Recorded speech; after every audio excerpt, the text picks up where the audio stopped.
যাই হোক, আমি ভাইয়ার উদ্দেশ্যে বলি, ভাইয়ার যদি একটু মায়া হয় আরহামের জন্য, যাতে ভাইয়া আবার সবকিছু কন্টিনিউ করে। আমার পুরো লাইফ তো শেষই।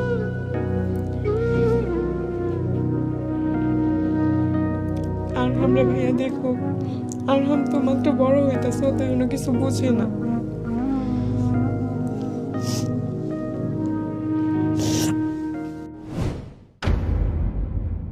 আপনাদের সবাইকে স্বাগত জানাচ্ছি এতেশাম স্টুডিও আরেকটি নতুন পর্বে।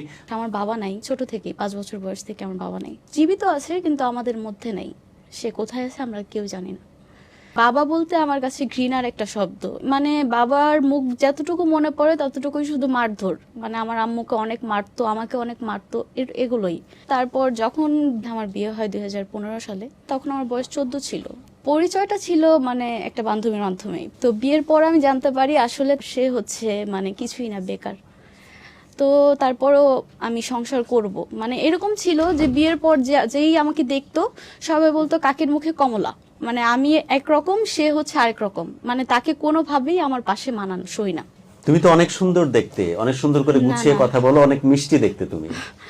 তো আমার আম্মু প্রবাসী, আর আমাকে বিয়ে দিছে সেটা আমার আম্মু দেখেই নাই নিজের চোখে। তুমি তাহলে কার কাছে থাকতে? নানীদের কাছে? আমার নানু আর আমার মানে খালা ছিল। আচ্ছা, ওদের কাছে থাকতে। তারপর যখন বিয়ে হয় ওর হাত ধরি। তো বিয়ের পর মানে তারা কাবিনটা টোটালি লুকায় ফেলে আমার কাছ থেকে। তো কাবিনটা লুকানোর পর তাদের টর্চার শুরু হয়ে যায়। তো আম্মুর কাছ থেকে 5 লক্ষ টাকা চাচ্ছে তার ছেলেকে বাহিরে পাঠানোর জন্য বা ব্যবসা ধরায় দেওয়ার জন্য। তো আমি টাকা কোথায় পাবো? টাকা না দিলে সে আমাকে মানে মানে নির্মম ভাবে অত্যাচার করতো। আমার ফোনে কিছু ছবি আছে, মানে এরকম ভাবে মারতো সে। আমি যখন বিয়ের মানে 5 মাস চলে, তো কনসিভ করি, সেটা জানার পর সে আমাকে এখানে একটা লাথি মারে। মানে ইনস্ট্যান্ট আমি জাস্ট খাট থেকে পড়ে যাই। পড়ে যাওয়ার পরেই মানে মানে প্রচন্ড পরিমাণ অসুস্থ। তো তার মা আমাকে হসপিটালে নিয়ে যায়, বলে যে বাচ্চাটা নাই।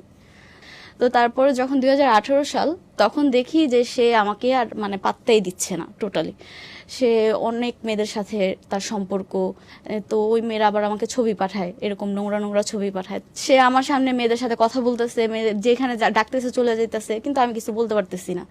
এর মাঝখানে 2018 সালে বাচ্চা কনসিভ করছি আমি। বাচ্চাটা নিবই, অলমোস্ট 4 মাস হয়ে গেছে। তো বাচ্চাটা তারা আবার অ্যাবর্শন করলো। যখন আমার বাচ্চাটা অ্যাবর্শন করে, মানে 4 মাসের বাচ্চাটা, ওই সময়টা মনে হয় যে আল্লাহ আমাকে পৃথিবীতে কেন রাখছে। মানে আমি যদি মানে মরে যেতাম ওই সময়, তাহলে হয়তো অনেক ভালো হইতো। আগের কাবিনটা তারা টোটালি লুকায়ে ফেলছে যে আমি তার বোন। আমি যদি ফোন দিয়ে তাকে বলি যে আমি তো তোমার বউ, আমার তো তোমার উপর অধিকার আছে, তুমি কেন মেয়েদের সাথে এগুলো করতেছো, সে বলো কি কিসের বউ, তুই তো